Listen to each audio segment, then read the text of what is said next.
I'd like to compare religion to something that happened to me today. It is literally a daily example of the nature of religion, whatever the religion may be. It was about 9:30 a.m.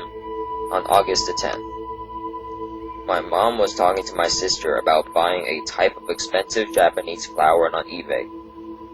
I remember through the half-lucid, dream-awake sleep, sort of like lucid dream, but not fully, as I was literally dreaming and awake, dreaming at the same time, in a very adventurous dream, like all my dreams.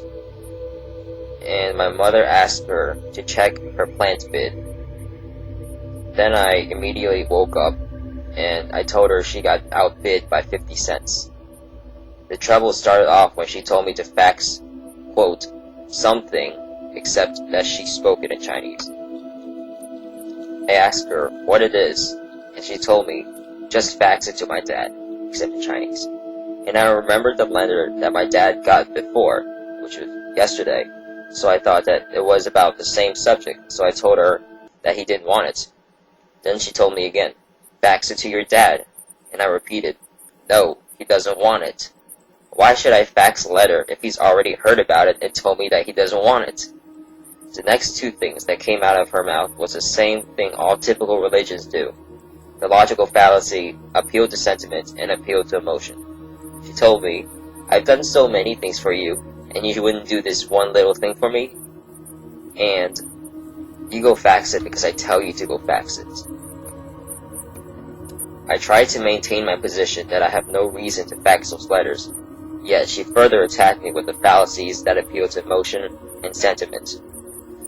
Finally, I gave in, both under the pressure of the fallacies and for the greater prize of her shutting up. So, how is this like religion?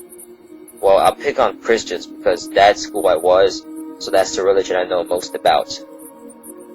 Many Christians believe in God simply because a being or a being of higher status in a community believes in him, she, or it, and enforces his existence upon the weaker members of the society. When I gave in under the pressure of family and the greater prize of her being quiet for once, many Christians likewise give in under the pressure of their friends and their families, as well as nearly the entire community made of Christians, and is thus forced to believe that their greater prize is eternal happiness after death, in order to be accepted into this society. It is far harder for a child raised up as a Christian to refuse an order from their parents. Furthermore, children have no ability to fight a religion they're born into until an older age because of weak mental stability as well as physical power to stand up to punishments. So they have no choice but to do whatever their parents impose upon them. Many still believe in the illogical well after teen years and through adulthood because of the strong emotional attachment to Jesus, a new member of their family, no matter if he is real or imaginary. The emotional attachment makes it hard to leave him. That's why there are so many Christians that refuse reason and logic, and that is why, despite total irrationality, I was unable to refute my mother's demands. I couldn't do as the amazing atheist would say, Vive la Révolution!